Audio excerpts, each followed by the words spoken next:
Ya, Anda kembali bersama kami dalam Pro Kontra dan kita lanjutkan membahas tentang kasus penipuan first travel. Kita sudah terhubung dengan Sekjen Kementerian Agama Pak Nur Syam. Halo, selamat malam. Assalamualaikum. Ya, Assalamualaikum Pak Nur Syam. Waalaikumsalam. Ya, Pak Nur Syam, di studio ini ada Pak Isnar Sarifuddin, kuasa hukum korban first travel. Ada Pak Dedi Sanirandi, komisioner KPPU. Ada Bu Yanti Ganarsi. Dan kemudian Pak Susanto yang korban. Ya, Pak Nur Syam, ini seperti apa orang mempertanyakan kemana ini pengawasan pemerintah? Mengapa orang bisa bebas begitu ya Pak ya, menjual di bawah standar? Nah ini mengapa tidak ada pengawasan seperti ada lembaga pemantaunya seperti haji begitu Pak?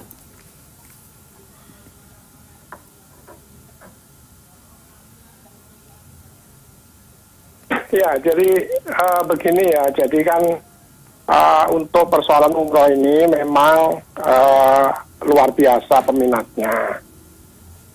Nah, oleh karena itu maka sesungguhnya pemerintah sudah melakukan berbagai macam fasilitasi terkait dengan travel ini. Jadi kita sudah melakukan sampai 3 kali untuk fasilitasi mengenai first travel dengan para tanya ini dan juga dengan para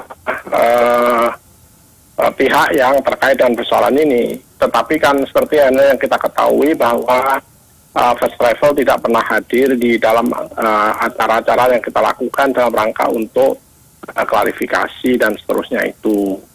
Nah itu. Ya, kemudian ya dengan sangat terpaksa kita lakukan pembatalan izinnya itu begitu. Tapi begini Pak Nur Syam, banyak terutama dari kubu ini ya korban mengatakan bahwa ini ada kelalaian pemerintah dalam monitoring sehingga kemudian ini ya Pak ya berharap agar pemerintah ikut tanggung jawab mengganti atau merefund dana jamaah yang hilang.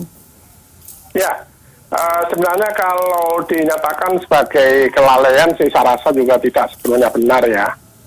Sebab kami tentu memiliki banyak hal yang terkait dengan bagaimana melakukan evaluasi ini.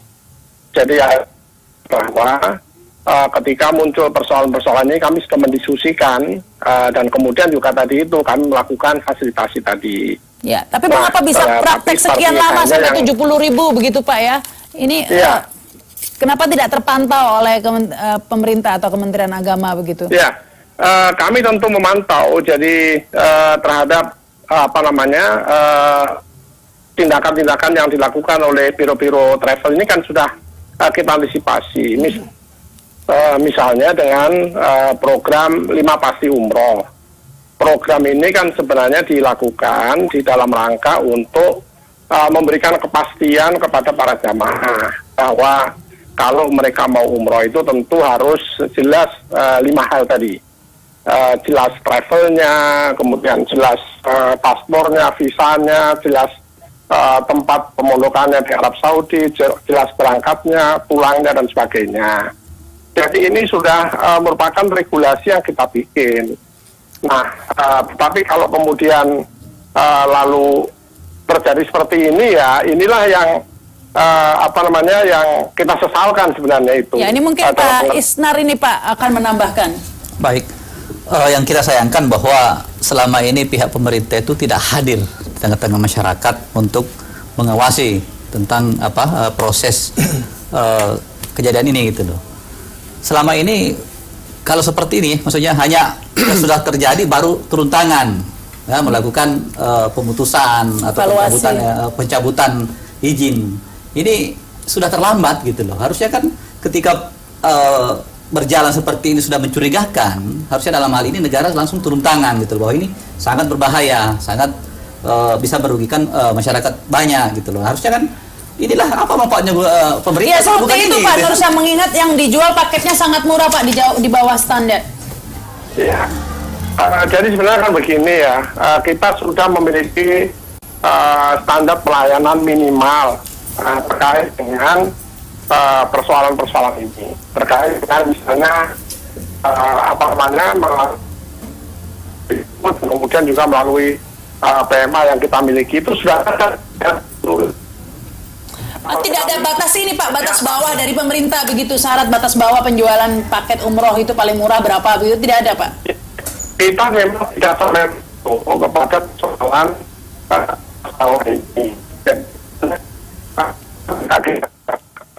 Kaitkan dengan batas bawah itu tentu adalah karena persoalan ini kan harga-harga ini kan fluktuatif ya, jadi ada kalanya tentu menjadi mahal, ada kalanya menjadi murah dan sebagainya itu. Jadi kita memang sampai saat ini menentukan itu adalah yang terkait dengan standar pelayanan minimal. Jadi pelayanan minimalnya berapa? Misalnya kalau biaya transportasi kan sudah jelas itu orang bisa ngukur berapa. Kemudian biaya pemondokan berapa. Lalu biaya akomodasi dan apa namanya untuk Pak Nur Sam, setelah kejadian ini apa merasa perlu membentuk badan pengawas umroh ya seperti BPIH begitu? Nah, kita sudah secara struktural pemerintah sudah mengantisipasi, yaitu dengan ada satu direktorat khusus yang akan menangani persoalan umroh ini. Jadi selama ini kan persoalan umroh itu tidak merupakan satu direktorat khusus. Nah, sekarang ini sudah kita bikin satu direktorat khusus yang khusus untuk menangani umroh ini. Jadi begitu banyaknya masalah yang kita hadapi, rasanya tidak mungkin kalau itu hanya ditangani oleh pejabat-pejabat yang tidak selevel dengan tingkat pekerjaan dan kuantitas pekerjaan yang terjadi di umroh itu. Nah, oleh karena itu ini sudah kita bentuk tahun kemarin. Tentu mereka sekarang sudah sangat bekerja untuk melakukan banyak hal terkait dengan persoalan umroh ini. Ini ada Pak Susanto yang korban ini juga ingin bicara, Pak Nur. Selamat malam, Pak Nur Syam. Selamat malam, Pak Susanto. Selamat malam juga, terima kasih atas waktunya. Mungkin saya akan berikan sedikit advice di sini. Saya sebagai korban, tapi saya juga akan memberikan tambahan informasi buat kita semua yang akan berangkat dan yang belum berangkat, bahwa untuk menghitung berapa banyak jemaah yang akan bisa berangkat, sebutlah dengan angka 10 orang jemaah yang sudah setorkan dananya, apakah 10 orang itu bisa berangkat semuanya atau tidak. Di situ ada standar nilai penjualan atau CGS, cost of goods sold-nya. Jadi nilai pokok yang harus diberangkatkan sampai kembali ke Jakarta dalam keadaan selamat dan aman, tentram dan damai. Nah, dari situ juga sebut dari angka 10 calon jemaah, mungkin kalau dengan biaya murah mungkin hanya jatuh di 7 jemaah. Nah, ini yang saya garis bawahi, bahwa kalimat ini bisa ditelusuri lewat laporan keuangan atau balance sheet dan income statement, Pak. Ya. Baik. Ya. Jadi memang saya pikir begini, Pak. Jadi first travel ini memang luar biasa juga. Jadi di dalam klausul perjanjiannya itu kan bisa melakukan perubahan sampai 5 kali jadwal pemberangkatan. Jadi memang sudah dirumuskan sedemikian rupa. Ini kemudian oleh jamaah kita kan tidak dipahami ini. Memahami ada klausul-klausul semacam ini. Karena kebanyakan jamaah kita itu kan tergantung pada agen-agen di daerah-daerah itu. Jadi, nah makanya sekarang ini yang lagi ribet tentu adalah agen-agen ini adalah yang berhubungan langsung dengan para jamaahnya itu. Nah, semacam ini. Jadi barangkali ke depan memang masyarakat perlu hati-hati lah ini yang semacam ini, supaya ke depan juga orang bisa beribadah dengan baik. Kira-kira begitulah. Baik. Terima kasih ini Pak Nur. Selamat malam. Selamat malam. Ya mungkin saya dari KPPU ini Pak Dedi Sanirandi ya, karena banyak yang mempertanyakan ini tadi tuh pemerintah kemana begitu. Baik, saya setuju bahwa ketika kita bicara public domain itu adalah wilayah pemerintah untuk melakukan regulasi. Artinya ketika bicara pasar pun harusnya terregulasi. Nah, di umroh kita melihat bahwa aturan standar minimal yang ditetapkan oleh pemerintah itu masih sifatnya normatif. Di sana diatur bahwa minimal 1 kali transit gitu yang bisa melakukan. Nah, tapi saya coba membatasi, saya akan cerita mengenai pasar aja. Karena kewenangan KPPU adalah di sana, pengawasan terhadap pasarnya. Nah, kita melihat ada sebuah keganjilan ketika banyak orang persoalan kenapa kemudian harga murah dibayarkan oleh KPPU. Nah, secara teoritis sebenarnya si first travel ini adalah pelaku usaha baru. Nah, dalam teori ekonomi itu tidak dimungkinkan pelaku usaha baru untuk melakukan predatory pricing. Karena untuk melakukan jual rugi itu dibutuhkan resource keuangan demikian besar. Gitu kan. Nah, saya melihat bahwa first travel ini dia coba promosi. Dalam teori ekonomi dibolehkan. Gitu ya. Nah, persoalannya adalah ketika tadi pemerintah gitu ya yang seharusnya menyiapkan sebuah regulasi yang komprehensif, dan ini tidak terjadi pada saat ini aja.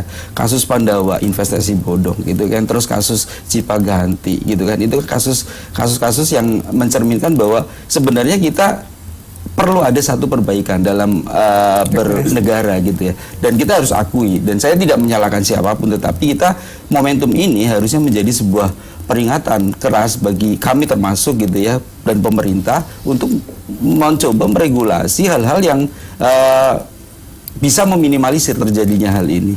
Nah, yang kedua, untuk menjadi pelaku usaha perusahaan umroh ini juga demikian mudah gitu kan, minimal 2 tahun melakukan aktivitas di jasa travel gitu ya. Nah, tanpa ada tadi tuh kapital inilah kan kalau di muka bank ada karnya begitu kapital. Sehingga ini menjadi satu hal yang juga diregulasi juga oleh pemerintah, khususnya Kementerian Agama sebagai pembina. Nah, saya melihat ke depan perlu ada sebuah pengaturan kaitannya dengan siapa yang boleh melakukan core umroh dan siapa yang melakukan jasa keuangan. Nah, harusnya tidak dibolehkan travel gitu ya, itu menampung dana masyarakat untuk sekian lama gitu ya, yang harusnya itu dilakukan oleh perbankan. Haji bisa, gitu kan? Haji menggunakan perbankan. Jadi jemaah haji itu harus transfer ke bank dulu, duitnya disimpan di bank karena dia adalah sebagai pengelola keuangan. Nah, di umroh tidak.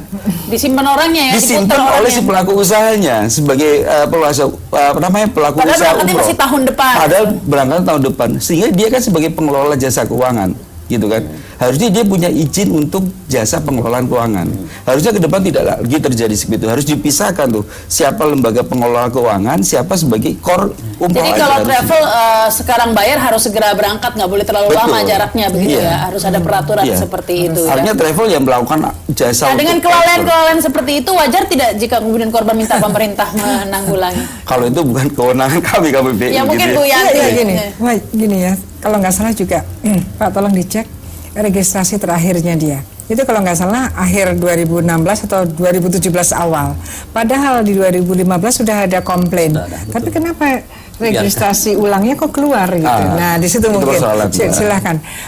Kemarin saya juga di salah satu TV dengan dari Kemenak itu memang begitu, kok bisa saya bilang gitu, kan itu membuat mereka yang pada akhirnya menambah 2,5 karena kan percaya karena kan registrasinya saja keluar lagi. Nah ini mungkin untuk pemerintah ini evaluasi lah tentang hal ini.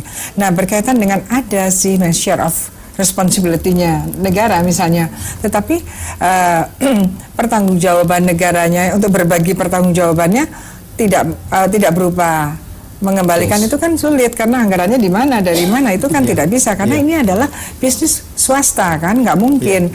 Paling-paling kalau mau bertanggung jawab kalau di luar negeri sih mungkin yang paling bertanggung jawab siapa, mundur misalnya paling gitu ya, atau jabatannya diganti, paling hanya sekedar itu. Tapi kalau uang jamaah kembali tidak bisa ya, karena sama kan dengan Lapindo begitu kan sebagian ada.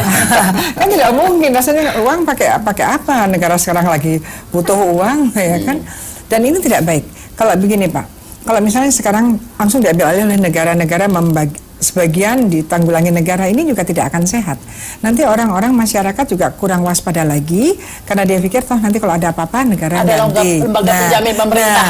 Kemudian orang-orang juga tidak takut juga, orang-orang yang akan berniat jahat juga nggak masalah toh. Paling-paling saya di penjara, nanti ini masyarakat juga diganti oleh negara. Ini juga tidak sehat. Ini juga kita harus berpikir komprehensif ya. Saya kira kalau dana dari negara ya tidak ada posnya tidak tahu di mana kalau. Baik, kita harus break dulu ya. Kita lanjutkan lagi pemirsa. Kami akan kembali setelah pesan-pesan berikut ini.